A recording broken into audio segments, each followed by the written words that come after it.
ब्रह्म हत्या का मतलब क्या होता है? ब्रह्म हत्या का मतलब पापों में भी महापाप।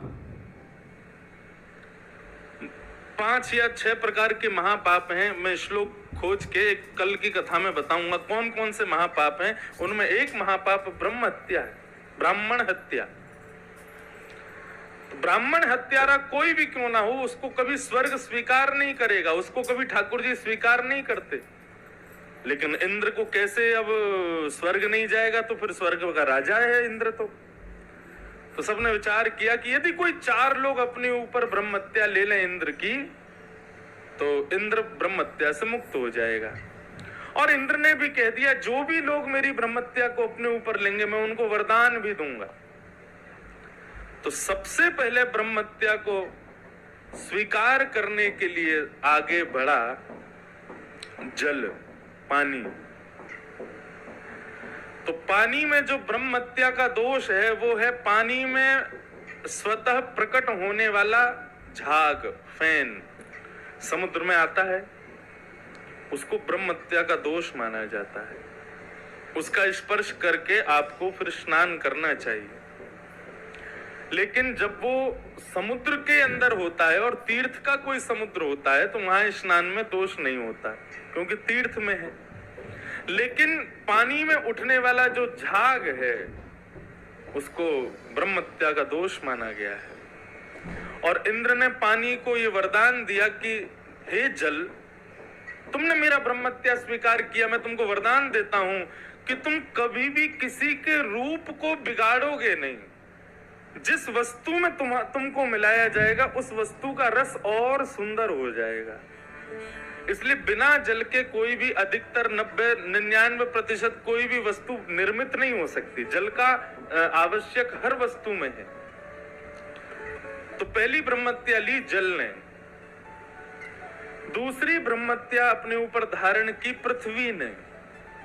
तो पृथ्वी में जहां कहीं भी लाल मिट्टी दिखाई देती है वो ब्रह्म हत्या का दोष है। और पृथ्वी को वरदान दिया इंद्र ने कि कोई तुम में कितना भी गड्ढा करे लेकिन एक दिन तुम अपने आप भर जाया करोगे, तुम में कभी गड्ढा रह नहीं पाएगा। ये पृथ्वी को वरदान दिया, नहीं पाएगा, ये पृथ्वी को वरदान दिया। तीसरा ब्रह्म हत्या को अपने ऊपर धारण किया वृक्षों ने। तो कई वृक्षों के पत्तों को तोड़ने पर उनसे निकलने वाला श्वेत रंग का जो उनका लिक्विड पदार्थ होता है वो ब्रह्म हत्या का दोष माना जाता है। और वृक्ष को इंद्र ने वरदान दिया कि कोई तुमको कहीं से भी काट दे लेकिन तुम पुनः उदित हो जाया करोगे। इस प्रकार 3 लोगों ने ब्रह्म हत्या को लिया और चौथी ब्रह्म हत्या को अपने ऊपर लेने के लिए आगे आई मातृशक्ति नारी। नारी ने कहा हम ब्रह्म हत्या को स्वीकार करती हैं तुम्हारे को। तब इंद्र ने कहा कि हे माताएं, आप लोगों ने मेरी ब्रह्म हत्या को स्वीकार किया, प्रत्येक मास कुछ दिनों के लिए मेरी ब्रह्म हत्या के लिए आपको अपवित्र होना पड़ेगा। लेकिन मैं आपको वरदान देता हूं, वरदान सुन के आनंद आ जाएगा, लेकिन मैं आपको वरदान करता हूं कि पुरुष को आप अपने वश में कर पाओगी, ये शक्ति आपके पास होगी। पुरुषों को अपने वश में करने की शक्ति मैं आपको प्रदान करता हूं। ये इंद्र का वरदान है माताओं को। तो इसलिए मासिक धर्म जो माताओं को होता है वो इसीलिए है कि इंद्र का जो ब्रह्म हत्या का दोष है भागवत अनुसार वो माताओं ने स्वीकार किया। इसी कारण वे मास के कुछ दिन ठाकुर जी का स्पर्श आदि नहीं करती, क्योंकि ब्रह्म हत्या का जो स्वरूप है वो महापाप माना जाता है। उसमें उनका दोष नहीं है, लेकिन उतने दिन वे अपवित्र हैं। इसलिए ठाकुर जी के वैदिक कार्य और रसोई घर में जहां प्रसाद बनता है, जिस घर में प्रसाद नहीं बनता उसमें तो चले जाओ, कोई दिक्कत नहीं, लेकिन जहां ठाकुर जी का भोग बनता है वहां नहीं जाना चाहिए। वैसे तो किसी को भी अपने हाथ का बना प्रसाद माताओं को उन दिनों में नहीं देना चाहिए, इसका विशेष ध्यान रखना चाहिए। ये कोई इस पर कई लोगों की प्रतिक्रिया गलत होती है। माताओं को कई घरों में बड़े गलत भाव से प्रस्तुत किया जाता है इन दिनों में, लेकिन ऐसा नहीं है। ये उनका बलिदान है इंद्र के, इसीलिए इंद्र आज तक राज्य गद्दी पर बैठा है, क्योंकि माताओं ने उसके श्राप को अपने ऊपर लिया। तो इसलिए माता जी नहीं जाना चाहिए। फिर क्या है? गुरु जी को कोटि प्रणाम। अच्छा, कृपया करके आज की युवा पीढ़ी के लिए कर्म एवं कर्तव्य विषय पर चर्चा कर इस विषय पर प्रकाश डालें। युवा पीढ़ी के लिए कर्म एवं कर्तव्य। देखो, व्यक्ति कर्म आजकल अपने आप सुनिश्चित करता है कि मुझे क्या करना है।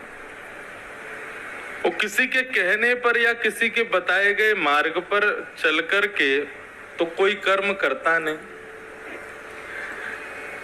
कर्म और कर्तव्य दोनों में अंतर है।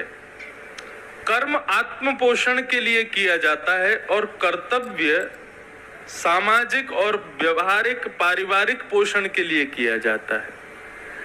जैसे कि ये कथा कराई जा रही है बगड़िया परिवार की ओर से, ये कर्म नहीं है, ये कर्तव्य है।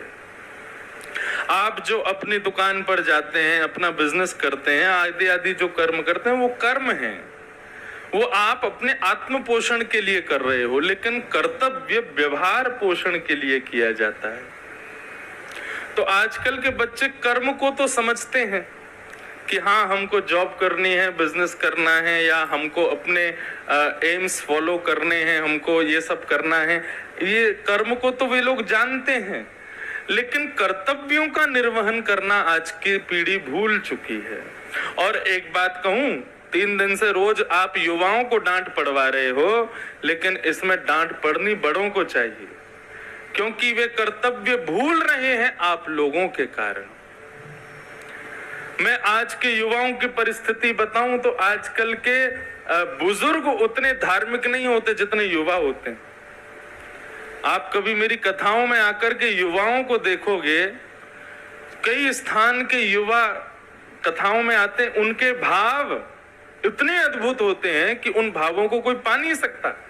इसका मतलब मेरा संशोधन, मेरा एक विचार ये कहता है कि युवा बताए गए मार्ग को यदि आप सिद्ध करके उसको बता दो तो वो करेगा, लेकिन उसको बताने वाला नहीं मिला है अभी तक। आज का युवा धर्म से दूर नहीं है। आज का युवा वैदिक सनातन धर्म को ऐसा नहीं जानना नहीं चाहता, लेकिन सनातन धर्म और हमारा वैदिक धर्म क्या है ये उनको बताने वाला नहीं मिला आज तक। और एक बात कहूं आपसे, व्यासपीठ या व्यास गद्दी से प्रवचन किया जा सकता है, लेने वाला ले, नहीं लेने वाले मत लो, लेकिन ये जो कर्तव्य निर्वहन होता है ना, ये तो माता पिता का ही धर्म है समझाना अपने बालकों को, ये और कोई नहीं समझाएगा। घर के माता पिताओं को शास्त्र आज्ञा करते हैं, माता शत्रु पिता बैरी, ये न वालो न पाठितः। जो अपने बालकों को समय समय पर ज्ञान उपदेश नहीं करते माता पिता, ऐसे माता पिता बालक के शत्रु हैं। माता शत्रु पिता बैरी। इसलिए बंधुओं, गलती हम लोग क्या करते हैं कि बचपन में ही इतना लाड प्यार कर देते हैं कि वो लाड प्यार हमारा खत्म ही नहीं होता, चले ही चला जाता है। और वो एक समय पर आकर के इतना भयंकर हो जाता है कि बच्चे हमारे मुंह पर कुछ उल्टा सीधा बोल के चले जाते हैं और हम सुनते रहते हैं। बचपन में ये कह करके शांत हो जाते हैं कि अभी बच्चा है, और बड़े हो जाने पर फिर कुछ कह ही नहीं सकते। इसलिए शास्त्रों का कभी कभी अवलोकन किया करो, वहां एक एक चीज की विधा बताइए। कितने दिन लाड प्यार करो बच्चों को, लालयेत 5 वर्षाणी, बच्चों को केवल 5 साल तक प्यार करो। और 10 वर्षाणी ताड़ेत, जैसे ही बालक 5 साल का हो जाए, 4 साल तो खूब बढ़िया जन्मदिन मनाओ उसका, 5वां जन्मदिन भी मनाओ, लेकिन 5वें जन्मदिन के उपहार में क्या देना है? चल बेटा, अब तुमको थोड़ा तराशा जाए। मिट्टी तो आ गई, स्ट्रक्चर तो बन गया, 5 साल में चलना फिरना बोलना सब शुद्ध हो जाता है। अब आओ थोड़ा तुमको हाथ लगाया जाए। हाथ लगाने का मतलब क्या है?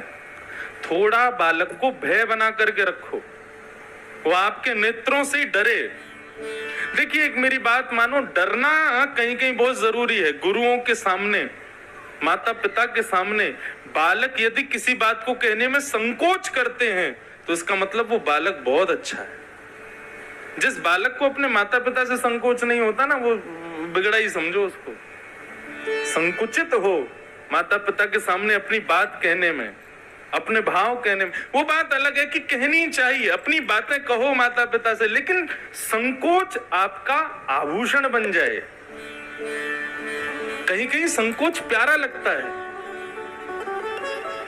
गुरु के सामने शिष्य का संकोच अच्छा लगता है। माता पिता के सामने बालकों का संकोच होना, संकुचित होना, ये दर्शाता है कि बालक के अंदर कितना सम्मान। अच्छा, संकोच उसी के सामने होता है जिसके प्रति हमारे अंदर सम्मान हो। जिसके प्रति हमारे अंदर सम्मान हो उसके सामने संकोच क्यों करेंगे? इसलिए लालयेत पंचवर्षाणि, 5 वर्ष तक बच्चों को खूब लाड़ प्यार करो, लेकिन जैसे ही 5 साल का बालक हो जाए 10 वर्षाणि ताड़ेत। ताड़ने का मतलब मारना नहीं, थोड़ा सा बाउंड्रीज रखो उसके चारों तरफ। कहीं भी जाने नहीं देना है, कहीं भी कुछ भी खाने नहीं देना है, कुछ भी पहनने नहीं देना है, कुछ भी करने नहीं देना है। 15 वर्ष का बालक जब तक ना हो जाए तब तक थोड़ा अंकुश रखो उस पर। लेकिन शास्त्राज्ञा करते हैं प्राप्ते तु 16 वर्षे, जैसे ही बालक 16 वर्ष का हो जाए पुत्रम मित्रवदाचरेत, हो जाए पुत्रम मित्रवदाचरेत। फिर जैसे ही 15 साल का हो जाए वो आपकी बेटी नहीं है, फिर आपका बेटा नहीं है, वो आपका मित्र है। फिर ऊंची आवाज में बोलना बंद करो, फिर उसको बात बात पर रोकना बंद करो, बात बात पर टोकना बंद करो, और जैसे एक मित्र होता है ना वैसा व्यवहार करना प्रारंभ कर दो। अगर आपने 15 साल की उम्र तक बालक पर अंकुश किया तो रोकना, टोकना और ऊंची आवाज में बोलने की नौबत ही नहीं आएगी। 16 साल का बच्चा होते ही उससे मित्रता कर लो। अच्छा, 16 वर्ष से ऊपर के बच्चे जो कॉलेज जाने लगते हैं, स्कूल में, हाई स्कूल्स में पहुंच जाते हैं, अपने मन की बातें किससे कहते हैं? सबसे ज्यादा अपने दोस्तों से कहते हैं। वो अपनी बहन को नहीं बता रहे हैं घर में, अपने भाइयों को नहीं बता रहे हैं, अपने माता पिता दादा दादी से नहीं बोल रहे हैं। बार बार कहां भागेंगे? स्कूल जाना है, कॉलेज जाना है, बाहर जाना है। क्यों? क्योंकि मित्र जो है वो बाउंड्रीज नहीं बनाता उसके लिए। उसको पता है कि मैं जो बात कहूंगा ये समझेगा। माता पिता की तरह रोकेगा टोकेगा नहीं मुझे, इसलिए वो सब बातें उनसे कहता है। तो क्यों ना तुम वो बाउंड्रीज खुद ही हटा दो, 15 साल के बाद बच्चे से मित्रता कर लो। इतने सहज हो जाओ कि वो सारी बातें तुमसे कहे। उसके प्रथम मित्र माता पिता। आजकल बच्चों के माता पिता मित्र नहीं है, इसीलिए आपके बुलावे पर ना वो कथा में आते हैं, आपके बुलावे पर ना वो मंदिर जाते हैं, आपके बुलावे पर ना वो कोई भजन वजन के काम करते हैं, क्योंकि आपने उनको मित्र बनाया नहीं है। मैं दोनों पक्षों की बात कह रहा हूं। जब तक ताड़ना करनी है तब तक करनी चाहिए, लेकिन जिस उम्र के बाद नहीं करनी है तो बिल्कुल नहीं करनी है। अगर शास्त्र की आज्ञानुसार हम लोग चलने लगे ना तो सबसे मॉडर्न धर्म है हमारा हिंदू वैदिक धर्म, लेकिन हम लोग मानते नहीं है, समझते नहीं है, उसकी वास्तविकता को जानते नहीं है। मॉडर्न किसे कहते हैं? हमारे जमाने में, हमारी भाषा में मॉडर्न का मतलब हो गया अभी। अभी की परिभाषा बोलूं मॉडर्न की तो ये है, जो बड़े बुजुर्ग करते हैं वो तुम ना करो, वही मॉडर्न है। ऐसा नहीं है। हमारे शास्त्रों ने, आपको पता है, अभी एक दिन आप बगड़िया जी बता रहे थे, हमारे खानदान में आपकी माता जी थी जाने कौन, जिन्होंने घूंघट की प्रथा का, भाभी थी, हाँ, जिन्होंने घूंघट की प्रथा को रोका। बता रहे थे ना, हमारे हिंदू वैदिक सनातन धर्म का है ही नहीं घूंघट प्रथा।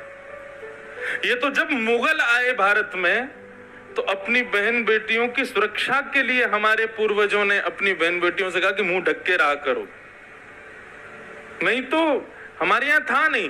केवल हाँ ये है, सम्मान में आज भी सिर तो ढकते हैं, लेकिन ये घूंघट करना ऊंचा ऊंचा ये हमारे शास्त्रों में आज्ञा ही नहीं थी इसकी कभी।